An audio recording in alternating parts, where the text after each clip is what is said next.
Hey, what is going on, guys? XpertFusion here, and today I'm giving you my review for Season 8, Episode 5 of The Walking Dead, which was titled The Big Scary You, which previously, I knew this episode was going to be about the Sanctuary. I honestly thought The Big Scary You was going to be the Big Scary Eugene, and they were going to somehow play that into part, but Eugene actually didn't play that big of a role in this episode as much as I thought he would.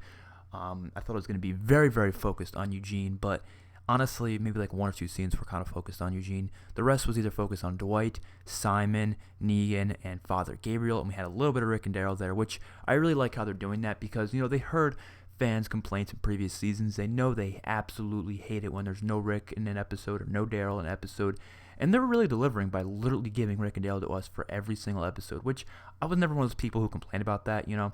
Seeing Rick only 3 times this season, yes, was a little shitty, but it's not something I can complain about now when there's so many different characters, and there's so many characters who, in my opinion, I think are even better than, or not better, I mean are just almost as good as Rick. My bad. I almost said people were actually better than Rick. That's not happening. Nobody's better than Rick Grimes. Ain't nobody better than Rick Grimes.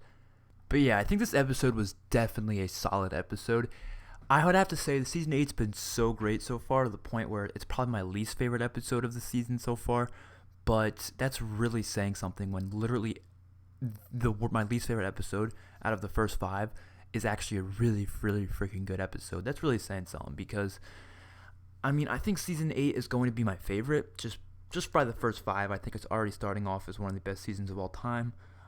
It's going to have to beat Season 4 and 6 because Season 4 and 6 are definitely my favorite as of right now.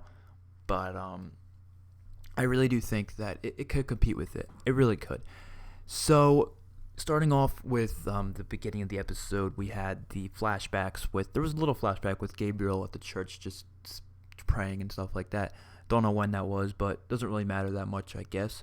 And then I loved how they did this. This episode answered a lot of questions that we didn't know of before, and people were just rambling on after the first episode. They're like, all these plot holes. Why did Gabriel do this? Why weren't they shooting back? Why did Rick miss his shot? Like, they were complaining about all these different things, and I'm just sitting there like, all right, wait till they answer them, and if they don't answer them, you can piece it together yourself and figure it out for yourself. It's not that hard. But they actually did end up answering it in this episode, which I was surprised about. I didn't think they were going to go in depth into some of those answers, but they answered, why did Gabriel go back for Gregory? They answered that. Why weren't Negan's group shooting back at Rick? Or why did they at least try or bring at least a bunch of their soldiers out?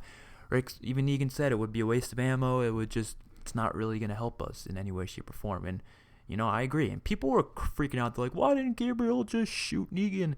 Would you shoot Negan in that situation? Would you seriously shoot somebody when you're trapped with a bunch of walkers around? You're just going to make an unnecessary amount of a noise.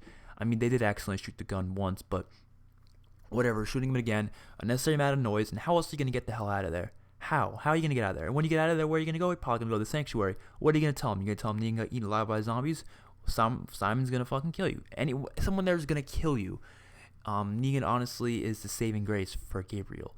And people don't see that. People don't see Negan as an interesting villain. And I always say here, like, he's the most interesting villain out there because he's not a villain. At the same time, he's not a hero. He's like, it's really hard to put him into some sort of a role because he's a bad person, okay? He's fucked up. He does bad things, yes. But you hear him out and you listen to his reasons for doing it, and you're like, that kind of makes sense. I mean, what would Rick do? Rick would honestly probably do very similar things to what Negan is doing. Very similar things. First of all, if a group came after Rick's group, all right, and killed some of their people. Look at Terminus, for example. Terminus didn't even kill any of them. Okay? They didn't get Bob killed. Bob got bit by a walker. So technically Terminus didn't kill anybody from their group. They imprisoned them. They did cut off Bob's leg. But that's it. And what did Rick and the group do? They slaughtered them like pigs. Okay? All of them. Every single one of them. But then look at Negan. Look. Just take a small look at Negan. Rick and the group shot down a whole what's the word? outpost, a whole outpost of saviors. A good 20 to 30 saviors were killed in that process. And then more after that, Carol killed some. They killed the ones on the road, roughly 40 in the end, saviors that they killed. And what did Negan do? He killed 2 of them. 2 of them. Just think about that, 40 to 2. Obviously, on our end, it's a lot more harsh because, Glenn and Abraham are actually really good people, and then all the saviors are probably bad people. But Negan doesn't know that. Negan doesn't know anything personal about Abraham and Glenn. Negan thinks his people are good. So, from Negan's point of view, that would be like Rick and gang getting into Terminus and losing like half their group, or a good chunk of their group from the termites, and then the termites coming to them, or not really to them, well, coming near them, coming across them, and instead of Rick killing them all, he just kills 2 of them, and he lets the rest of them leave, and he says, you work for me now. That's all. Just think about that. And people, they don't say that it's an amazing, it's just amazing writing. Honestly, that's, at the end of the day, it's amazing writing, and people say, oh, it's just coincidence. Oh, they're not doing this writing on purpose. No, everything they do in the show is purposefully. Everything. Every little tiny thing. And the amazing theme of Rick seeing that they might be the monsters has been absolutely incredible. I mean, especially in episode 3 and episode 2, when he looked in the mirror and saw himself, after he killed the dad from that had that little baby there. It's incredible, man. And this episode kind of showcased it a little bit, just a little bit. Very, very well, very well. It had a lot more backstory to Negan, not a lot, but a decent amount, enough to the point where we kind of understand more of Negan now. I mean, comic fans already kind of knew, but now we get more, which is pretty freaking awesome in my opinion. And we also get some cool stuff with Simon and Gregory, and I'm just really excited for the next 3 episodes. I really, really do think well, first of all, I think the mid-season finale is going to be incredible. I can't wait for that. Next 2 episodes, I feel like are going to be more chilled, laid back like this one. I think we needed this chilled, laid back episode after 4 straight episodes of just nothing but action. I think we needed just a chilled, laid back episode with some nice dialogue, some funny dialogue too. They had some pretty funny lines from Negan. And a lot more learning about what's going on in the sanctuary. The workers there, people are saying, oh, why don't they just go to the sanctuary, blow it up, shoot up the whole place? There's workers there, like good people there. There are people who look up to Negan. People also say, why don't people just kill Negan? Why don't the workers just stand together? There's like 40 of them. Why don't they just all go kill Negan? Because they're not slaves.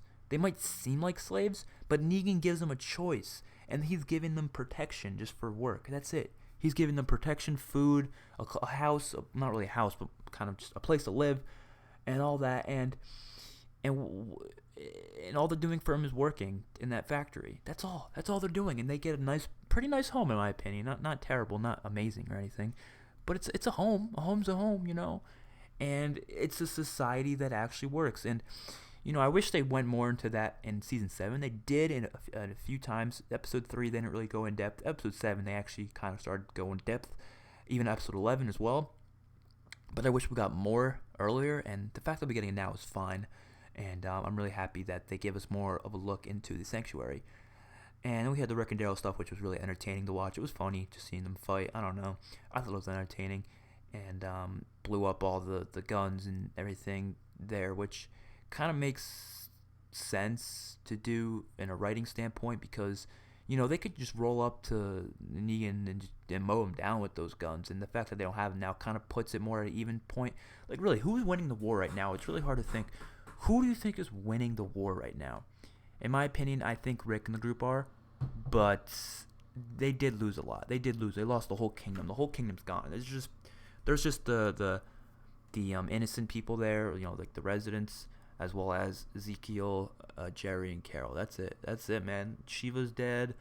The whole army is just wiped out, which I thought was amazing. Some things I really want them to focus on in the next few episodes, or at least in the upcoming season.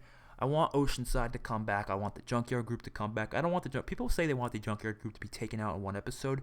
I don't want that. I actually want them to last the whole season, because if we're not going to get a satisfying kill at the end of the season by Negan, because obviously, the war's going to end and he's going to keep Negan alive, from the comics at least. I don't know if he's going to 100% do that in the show, but most likely they will. We still need a satisfying villain death, and Simon could be that, but I would like more than just Simon, because personally I like Simon. You need someone who you just fucking dread, and those are the junkyard people. You don't have to, have them all survive till the end, but I'm saying last episode, after they kill Simon maybe, and they keep Negan hostage, maybe they're like, okay, everything's good, we're all good, is swell, and the junkyard group just comes and just attacks, and it's just another part of the war. And I think that would be pretty incredible, and seeing Rick and the group just take them all out. And I'm hoping they don't do it like all in one episode or something like that, because that would be a little too fast for it, you know what I mean? But yeah, hopefully you guys enjoyed the video. Overall, great episode. Hopefully you guys enjoyed. See you guys in the next one. Peace out.